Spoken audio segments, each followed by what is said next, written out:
Hello everyone, we are here with our next topic that is about harmful microorganism. Before this, we are discuss about that how microorganisms are beneficial for us and how they act as friendly nature for us. So in this topic, we are discuss about the harmful effects, its disastrous effect on living organism. So let's start our topic, that is microorganisms are harmful in many ways. Some of the microorganisms cause disease in human beings, plants and animals. Means that कि जो microorganisms होते हैं वो क्या करते हैं कि बहुत अलग अलग तरीके से क्या है कि हार्मफुल हैं. ये ज़रूरी नहीं है कि एक ही, बहुत सारे अलग अलग तरीके हैं. उसमें से एक ये है कि कुछ ऐसे माइक्रो ऑर्गेनिज्म जो होते हैं जो कि लिविंग ऑर्गेनिज्म जो भी होते हैं, ह्यूमन बींग्स हो गए, प्लांट्स हो गए, एनिमल्स हो गए, उनमें क्या करते हैं, डिजीज कॉजिंग के लिए वो रिस्पॉन्सिबल होते हैं. ओके, तो जो माइक्रो ऑर्गेनिज्म डिजीज कॉज करते हैं, such disease causing microorganisms are called pathogens. Means that कि जो भी माइक्रो ऑर्गेनिज्म लिविंग ऑर्गेनिज्म में डिजीज कॉज करने के लिए रिस्पॉन्सिबल होते हैं, उस तरह के माइक्रो ऑर्गेनिज्म्स को हम क्या कहेंगे, pathogens. Okay, some microorganisms spoil food, clothing and leather. कुछ ऐसे भी माइक्रो ऑर्गेनिज्म होते हैं, मतलब अभी तो हम लोगों ने ये डिस्कस कर लिया कि कुछ ऐसे भी होते हैं जो कि डिजीज को कॉज करते हैं लिविंग ऑर्गेनिज्म में, तो उनको हम क्या कहते हैं, उस तरह के माइक्रो ऑर्गेनिज्म को पैथोजेन कहते हैं. और कुछ ऐसे माइक्रो ऑर्गेनिज्म होते हैं जो कि क्या करते हैं कि जो भोजन होता है या फिर क्लोथ्स होते हैं और लेदर का कुछ भी कोई मटेरियल है, उसको क्या करते हैं, वो स्पॉइल कर देते हैं, मतलब उसको ख़राब कर देते हैं.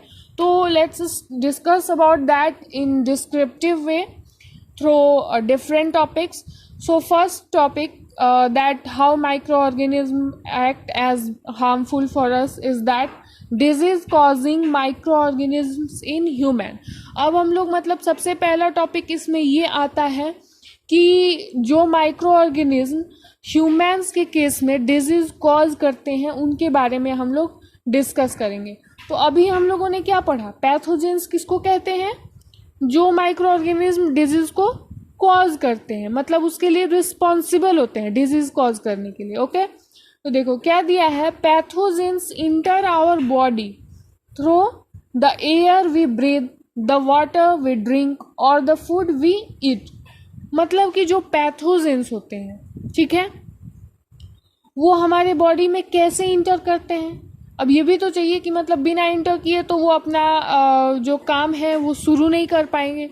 तो वो इंटर करने के लिए एक माध्यम ढूंढते हैं. ठीक है, वो माध्यम क्या होता है कि जो हम लोग हवा, मतलब जो हम लोग सांस ले रहे हैं जो हवा को, उसके थ्रू या तो वो इंटर करेंगे, या फिर हम लोग जो पानी पी रहे हैं, अपना जो भोजन ले रहे हैं, उसके थ्रू क्या करेंगे, वो हमारे बॉडी में पैथोजेंस इंटर कर जाते हैं. ठीक है, they can also get transmitted by direct contact with N infected person और carried by an animal.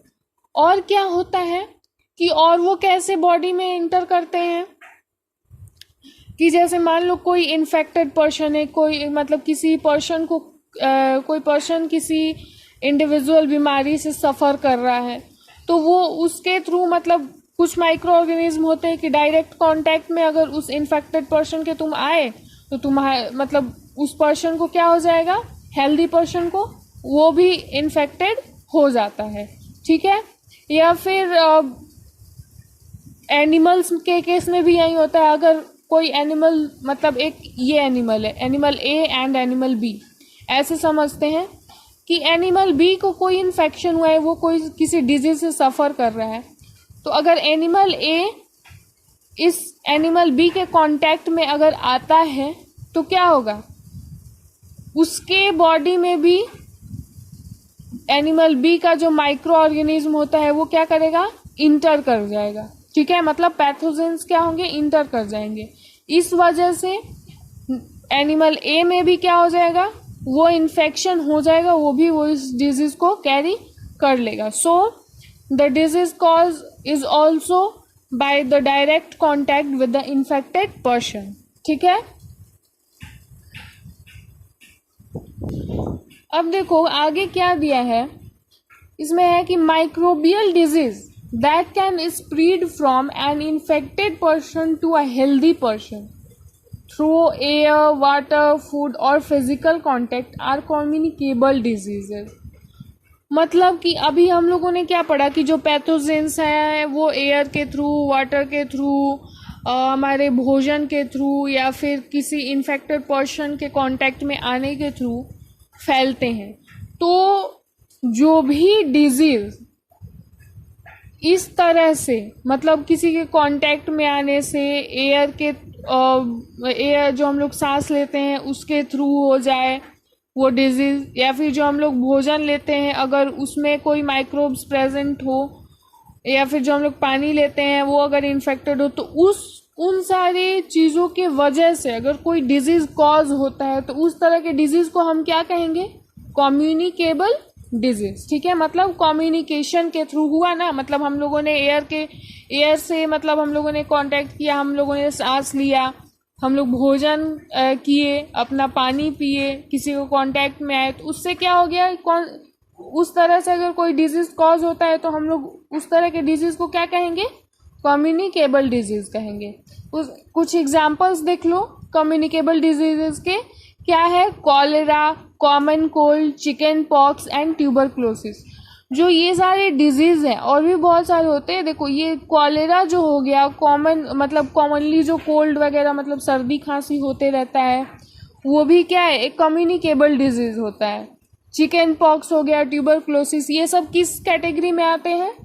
Communicable disease के कैटेगरी में आते हैं. अब देखो when a person suffering from common cold sneezes, fine droplets of moisture carrying thousand of viruses are spread in the air.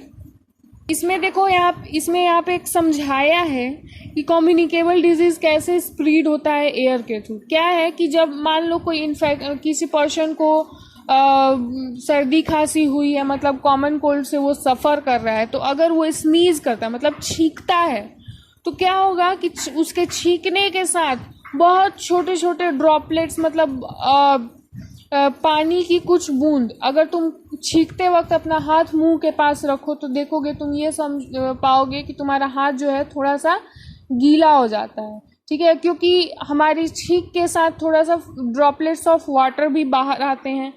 तो वो droplets of water जो बाहर आते हैं छींक के साथ, उसमें क्या होते हैं? बहुत सारे वायरसेस प्रेजेंट होते हैं जो कि कॉमन कोल्ड को कैरी करते हैं. मतलब उस तरह वो डिजीज को कैरी करते हैं.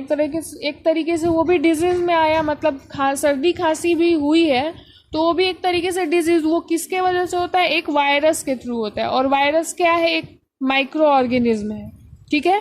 तो जब कोई छींकता है तो ड्रॉपलेट्स ऑफ वाटर के साथ बहुत सारे वायरसेस भी उसके साथ बाहर आते हैं. ठीक है. द वायरसेस में enter the body of healthy person while breathing and cause infection. अगर मान लो कोई छींका, ठीक है, तो अगर आसपास कोई हेल्दी पर्सन है और उसने उस वायरस प्रेजेंट है हवा में, उस हवा को उसने क्या कर लिया? ब्रीथ कर लिया, तो फिर वो भी क्या हो जाएगा? वो भी पर्सन कॉमन कोल्ड से सफर करने लगेगा. ठीक है. उसको भी कॉमन कोल्ड हो जाएगा. They are also infected with the common cold. Okay. तो इसी वजह से कहा जाता है कि खांसते वक्त या फिर छींकते वक्त अपने हाथ पे रुमाल रख लेना चाहिए, अपने मुंह पे रुमाल रख लेना चाहिए. So that's why the virus is not going to be spread in the air and the other person is not going to be infected by that virus. Okay, we are going ahead. There are some insects and animals which acts as carriers of disease causing microbes. मतलब कि कुछ ऐसे insect और animal भी होते हैं जो कि कैसा एक्ट करते हैं, जिनका क्या वर्क होता है कि वो डिजीज कॉजिंग माइक्रोब्स को एक जगह से दूसरे जगह ले जाने में हेल्प करते हैं. जैसे कि हाउस फ्लाई हो गया, मतलब घर में जो मक्खियाँ होती हैं वो एक तरीके से कैरियर्स का वर्क करती हैं कि क्या होता है, वो एक जगह बैठेंगी, the flies sit on the garbage and animals excreta. ठीक है, मान लो कि वो कहाँ बैठी, गार्बेज मतलब कूड़े कचरे के पास वो जा कर के बैठी, या फिर गंदगी जहाँ पर मतलब एनिमल्स जो हैं अपना एक्सक्रीट करते हैं अनवांटेड मटेरियल, वहाँ पर जा कर के बैठी। तो फिर क्या होगा, pathogens stick to their bodies, मतलब जो भी पैथोजेंस माइक्रो ऑर्गेनिज्म है वो क्या होंगे, उसके बॉडी से स्टिक कर जाते हैं, चिपक जाते हैं। when this fly sit on the uncovered food they may transfer the pathogens। फिर क्या होगा कि मान लो वहाँ मतलब कूड़े कचरे के पास गंदगी पे जा कर के वो फ्लाई बैठी, मतलब मक्खी या फिर मक्खियाँ बैठी कोई भी, तो वो आकर के फिर फूड पर मतलब भोजन पर बैठेंगी, तो क्या होगा, उसके वजह से पैथोजेंस उसके बॉडी से आकर के फिर फूड में ट्रांसफर हो जाएंगे। ठीक है, whoever eats the contaminated food is likely to get sick। और अगर उस भोजन को किसी ने खा लिया तो क्या हो जाएगा, वो पर्सन के अंदर वो पैथोजेन इंटर कर जाएगा और फिर वो पर्सन क्या हो सकता है, बीमार हो सकता है। Okay, so it is advisable to always keep food covered. इसी वजह से ये हमेशा कहा जाता है, एक तरीके से एडवाइस दी जाती है कि हमेशा जो है भोजन को अपने कवर करके रखना चाहिए, मतलब उसको ढक के रखना चाहिए। Avoid consuming uncovered items of food. हमेशा जो है कोई भी खुला ऐसे भोजन रखा हुआ है तो उसको खाने से बचना चाहिए। Another examples of carrier is the female Anopheles mosquito। दूसरा एक एग्जाम्पल क्या हम लोग ले सकते हैं, फीमेल एनोफिलिस मस्क्यूटो, मतलब एक मस्क्यूटो जो मच्छर है उसका जो फीमेल का जो प्रजाति है उसका क्या नाम है, फीमेल एनोफिलिस मस्क्यूटो। देखो फिगर में भी दिया हुआ है। ये क्या करती है, which carriers the parasite of malaria, मतलब कि ये क्या करती है कि जो मलेरिया होता है उसके पैरासाइट को कैरी करती है। ठीक है, female Aedes mosquito acts as carrier of dengue virus. अब दूसरा एक क्या है कि जो डेंगू वायरस को कैरी करती है फीमेल मॉस्किटो, उसका क्या नाम है, एडिस मॉस्किटो। ठीक है, तो ये जरूरी है कि उन सारे डिजीज से बचने के लिए हमें अपने इन्वायरमेंट को क्लीन रखना चाहिए। आगे दिया हुआ है क्या है, all mosquitoes breed in water, hence we should not let water collect anywhere in coolers, tyres, flower pots etcetera. मतलब कि जो भी मच्छर हैं वो कहाँ पर अपना ब्रीडिंग करते हैं, मतलब अपने आप को उनका जो है पॉपुलेशन कहाँ बढ़ता है, पानी में, मतलब कहीं भी पानी जो है स्थिर है, मतलब क्या बोलते हैं, एक जगह कहीं पानी जमा हुआ है तो वहाँ पर क्या करते हैं मॉस्किटोज, क्या करते हैं, खुद को बढ़ाते हैं, ब्रीड करते हैं।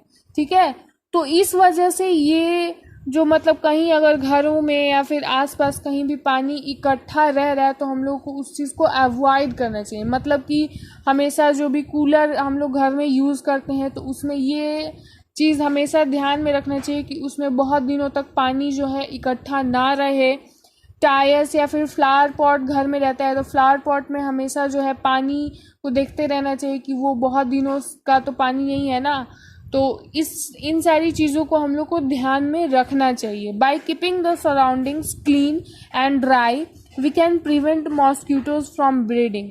मतलब कि हम लोग अपने इन्वायरमेंट या फिर आसपास की जगहों को साफ रख के, सूखा, मतलब कि अभी मैंने क्या बताया, फ्लावर पॉट में अगर पानी है तो ये देखते रहना चाहिए कि उसमें इकट्ठा तो नहीं है, तो ये ज़रूरी है कि हम लोग उस चीज़ को ध्यान में रखें। और अगर हम लोग अपने सराउंडिंग को, अपने इन्वायरमेंट को क्लीन रखते हैं तो मॉस्किटोज जो हैं खुद को नहीं बढ़ा सकते हैं, अपने नंबर्स को, अपने पॉपुलेशन को, and we can prevent it from causing many diseases in human beings. Okay, देखो यहाँ पर क्या है, कुछ कॉमन ह्यूमन डिजीजेज हैं जो कि अलग अलग माइक्रो ऑर्गेनिज्म के वजह से कॉज होते हैं।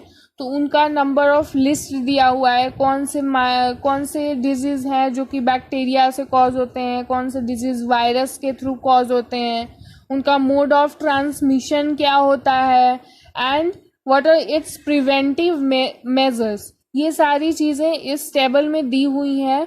You have to remember it and note it down also. Okay, we are going ahead.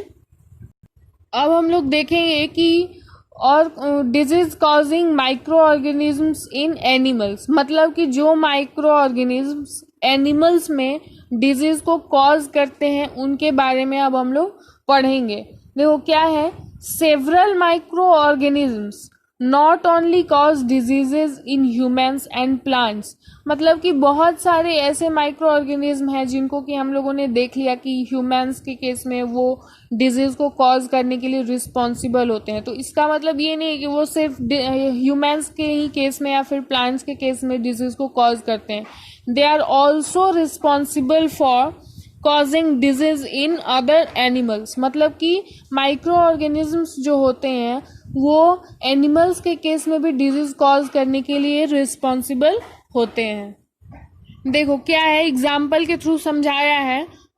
Anthrax is a dangerous human and cattle disease caused by a bacteria, मतलब कि एक डिजीज है anthrax जो कि ह्यूमन्स के भी केस में, human में भी वो डिजीज कॉज होता है और कैटल में भी, मतलब कि पशुओं में भी जो है वो डिजीज कॉज होता है. किसके थ्रू? एक बैक्टीरियम के थ्रू होता है.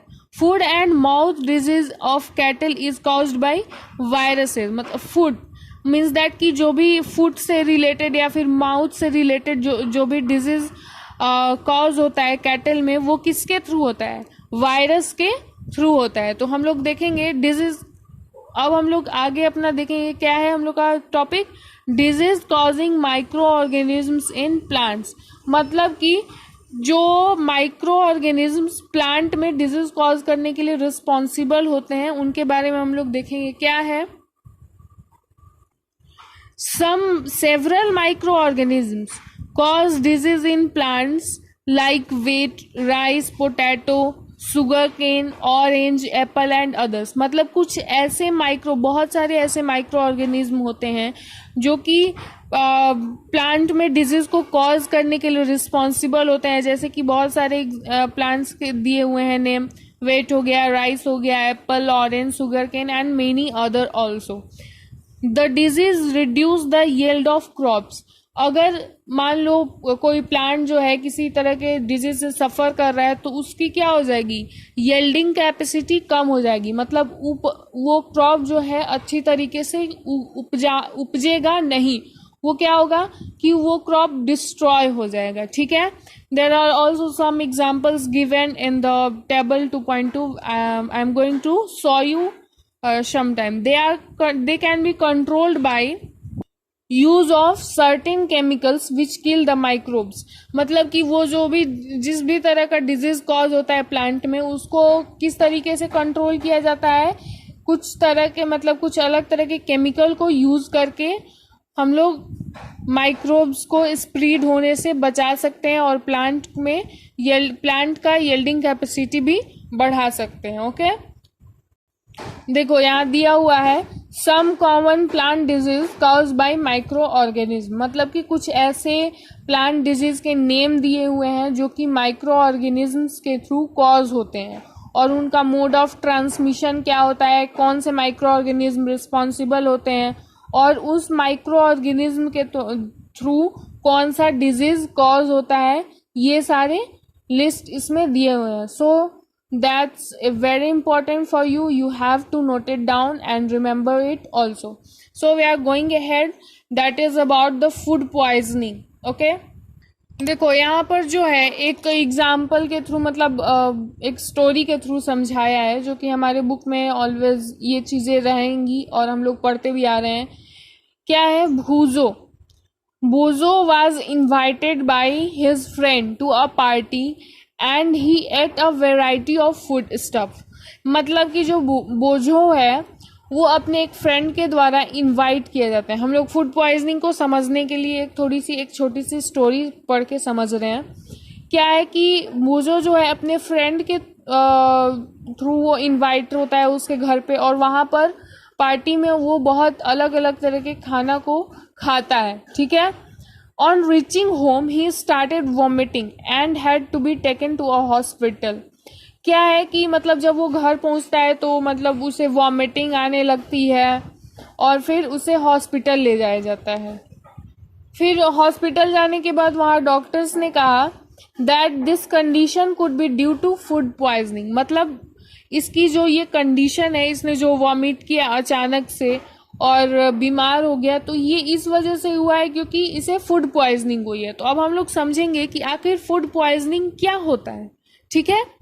देखो क्या है, food poisoning could be due to the consumption of food spoiled by some microorganism, मतलब कि फूड पॉइजनिंग इस वजह से होता है क्योंकि जो फूड है वो किसके द्वारा स्पॉइल्ड हो जाते हैं, कुछ माइक्रो ऑर्गेनिज्म्स जो होते हैं उनके द्वारा जो है फूड जो है स्पॉइल्ड हो जाता है। और अगर उस फूड को हम लोग कंज्यूम कर लेते हैं, अगर खा लेते हैं, तो उसके वजह से फूड पॉइजनिंग हो जाता है, ठीक है। Microorganisms that grow on our food sometimes produce toxic substances, मतलब कि जो microorganism food poisoning cause करते हैं, मतलब फूड को स्पॉइल करते हैं, वो क्या करते हैं कि फूड आइटम पे अगर वो आ गए, फूड आइटम पे आकर के वो मतलब फूड आइटम के कांटेक्ट में अगर वो माइक्रो ऑर्गेनिज्म आ जाते हैं तो वो क्या करने लगते हैं कि टॉक्सिक सब्सटेंसेस को प्रोड्यूस करने लगते हैं, ठीक है। This make the food poisonous causing serious illness and even death, means that कि वो इतना डेंजरस होता है कि अगर उस फूड को हम कोई कंज्यूम कर लेता है, अगर कोई उस फूड को खा लेता है, तो फूड पॉइजनिंग के वजह से बहुत सीरियस बीमारी भी हो सकती है या फिर कभी कभी डेथ भी हो जाती है, ठीक है। So it is very important that we preserve food to prevent it from being spoiled. तो इसलिए ये बहुत ज़रूरी हो जाता है कि जो है भोजन को हमेशा सुरक्षित जगह पे रखा जाए और फूड को स्पॉइल्ड होने से बचाया जाए, ठीक है। अगर मान लो कोई फूड जो है मतलब कोई भोजन जो है स्पॉइल्ड हो जाता है, उस पे मतलब वायरस या फिर टॉक्सिक सब्सटेंसेस उसमें प्रोड्यूस हो जाते हैं, फंगस डेवलप हो जाते हैं, तो उस तरह के भोजन को कभी भी कंज्यूम नहीं करना चाहिए। We have to avoid taking it, okay. So it is very important that we have to be avoid and we have to be take the preventive measure against the food poisoning method for the cureness of ourselves. So here that's all for today. In our next topic we will discuss about what are the preservative method of food, how we can preserve food from the food poisoning, from food is going to be spoiled by the action of the microorganisms. So we will discuss about it in our next video. That's all for today. Thank you, and also like my channel and subscribe it also for the more updates of the video, and thank you.